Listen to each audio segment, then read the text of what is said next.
안녕하세요. 내가 하고 싶은 이야기는 횡설수설 자한당을 살리자고 대한민국을 죽이려는 자들입니다.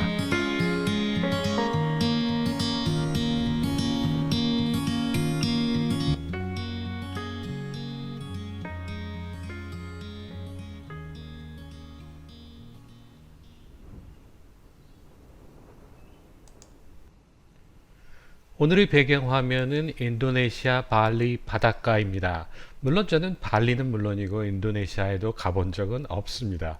바람도 솔솔 불고 경치도 아름다운 저런 곳에서 아무런 생각 없이 한 주일쯤 보내면 참 좋겠습니다만 인생사 다 고행이라 생각하며 버텨내고 있습니다. 요즘 광적으로 자한당 지키기에 나선 인사들이 있습니다. 그들은 자한당이 무너지면 마치 대한민국이 사라질 듯 선동질 해대고 있습니다. 그래도 조금이라도 창피를 아는 인사들은 자한당이 비록 잘못한 것이 있다 하더라도 지금은 더불어공산당을 막아야 하니 마음에 안 들더라도 다시 한번 힘을 모아보자 라고 꼬드깁니다. 그런데 전혀 창피도 모르는 짐승들은 보수우파를 괴멸시킨 박근혜를 감옥에서 꺼내자고 대한민국을 망치려 드는가 하면서 적반하장 망나니 짓거리를 해댑니다. 둘 중 어느 종자가 더 나쁠까요? 물론 전자입니다. 잘못을 알면서도 계속 잘못된 길을 가자고 주장하는 것들이 바로 요설꾼입니다. 후안무치한 짐승들은 어차피 짐승이니 그러려니 하더라도 인간의 탈을 쓰고 인간의 말을 빌어서 개소리를 짓거려대는 것들이 바로 우리가 가장 경계해야 할 대상입니다. 황교안은 뜬금없이 천막 당사를 추진한다 설레발을 쳤습니다. 자한당이 뭐 또 당사 팔아서 빚을 갚아야 했나요? 아니면 장외투쟁 집회 자금을 마련해야 했나요? 그런데 이 한심한 인사가 천막 당사를 마련한다면서 서울시에 허가를 요청하였습니다. 싸운다면서 한 대 치려고 하는데 괜찮으시겠습니까? 하면서 물어보나요? 싸움 한 번도 안 해본 놈이 아니고서야 선빵의 중요성을 모를 리 없는데 그저 싸우는 척 쇼를 하고자 한 것이 아니라면 어찌 이해를 해야 할까요? 당연히 박원순이가 아니라 세상 그 누구라도 규정에 어긋나는 행동을 한다는데 그리 하시라고 허가할 사람이 어디에 있겠습니까? 그냥 세월호 천막처럼 치고 나면 서울시에서 공권력을 동원하지만 않으면 그만일 텐데 황교안이 당대표 되고 자한당이 달라졌어요를 외치던 요설꾼들은 무어라 변명질을 해댈지 참으로 궁금합니다.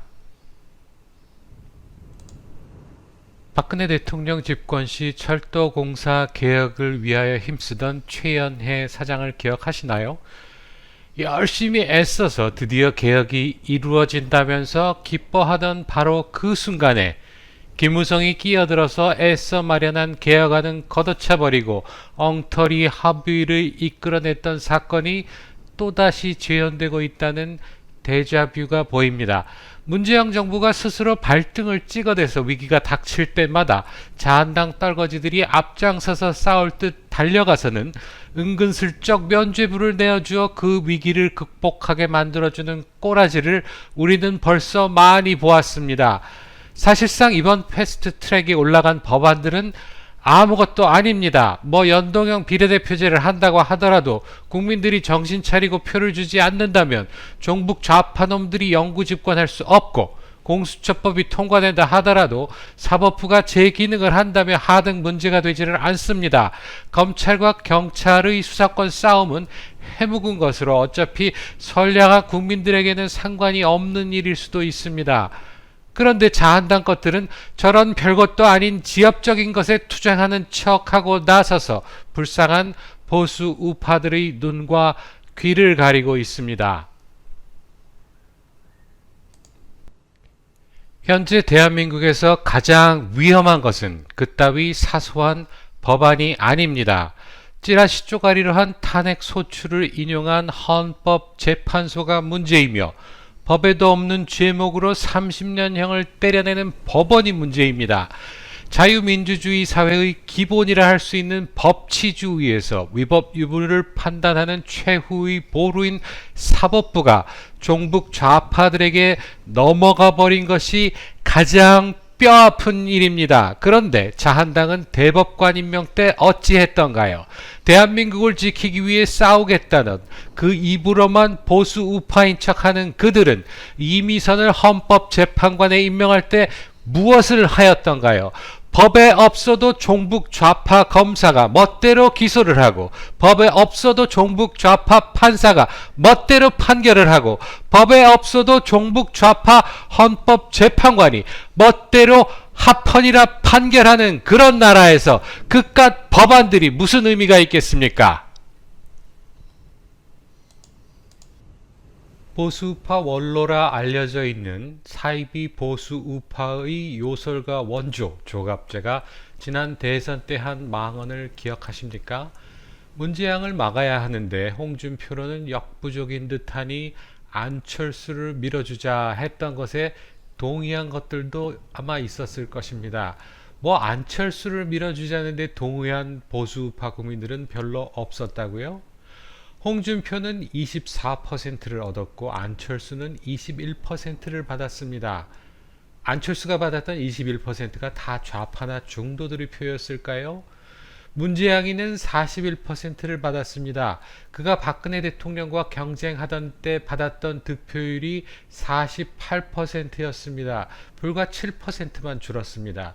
그러면 안철수의 21% 중 무려 14%가 박근혜 대통령에게 투표했었던 표였다 말한다고 해서 그리 많이 틀리지는 않을 것입니다. 홍준표와 안철수의 득표율 합은 45%였습니다. 그러면 산술적으로 그 둘이 단일화를 했었다면 문재양을 누르고 대통령이 되었을까요? 전혀 그렇게 되지 않습니다. 노태우, 김영삼, 김종필 3당 합당전 있었던 1988년 직선제 대통령 선거 결과를 보면 노태우 800만 표, 김영삼 600만 표, 김종필 200만 표 등 총 1600만 표 72%의 득표율을 보여줍니다. 그런데 김영삼 후보 대통령 당선 시 득표는 1000만 표로 42% 득표율을 올렸습니다. 하지만 그것은 1988년에 노태우, 김종필 후보가 받았던 그 1000만 표였고 김영삼 후보가 받았었던 600만 표 거의 전부가 김대중에게로 넘어가 버렸다 보아야 할 것입니다. 15대 때에는 이회창과 이인재가 총 58%를 득표합니다. 김영삼 당선 때 42%보다 무려 16%나 지지율이 올라갔습니다.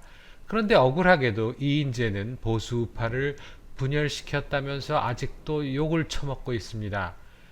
그런데 19대 때에는 홍준표와 유승민 합하여서 겨우 30%를 득표합니다. 나머지 보수우파의 표들은 어디로 갔다 생각하는 게 맞을까요? 당연히 안철수에게 갔을 것입니다. 대통령 선거에서 우파와 좌파가 단결하여서 양자 대결을 벌였던 것은 바로 박근혜 대통령과 문재양의 대결에서였습니다. 52%대 48%가 좌우로 딱 둘로 나누어졌을 때의 득표율입니다.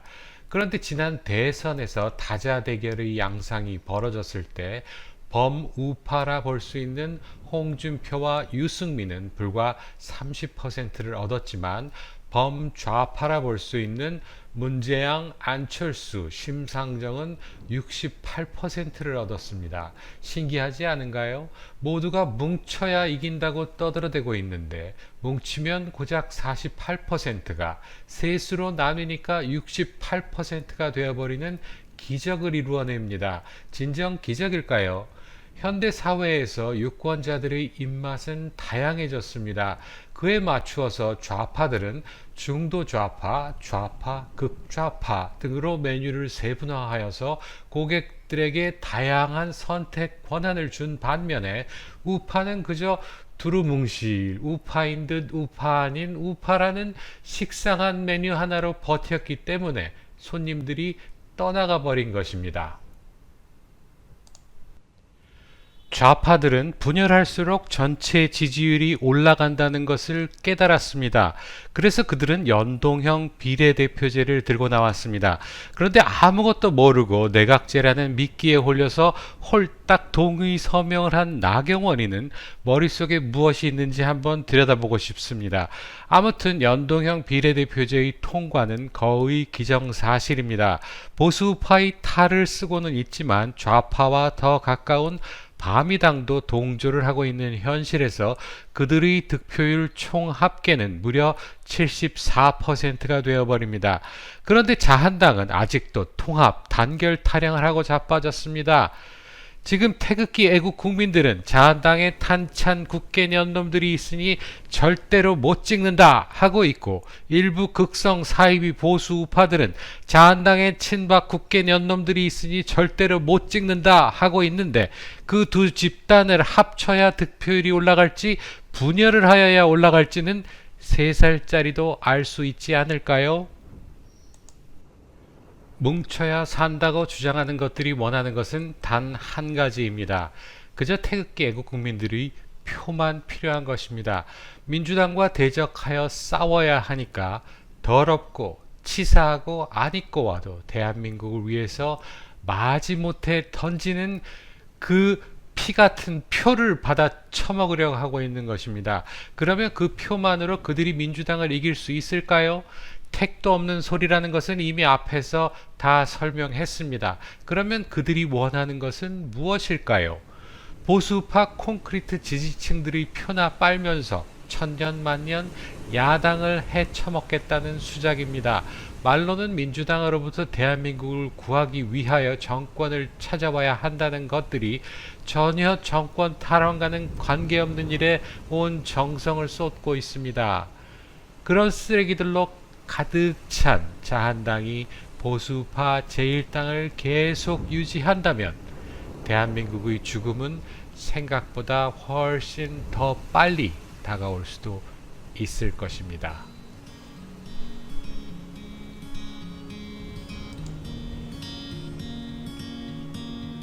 내가 하고 싶은 이야기는 횡설수설. 오늘은 여기서 마치겠습니다. 다음에 다시 만나요. 감사합니다.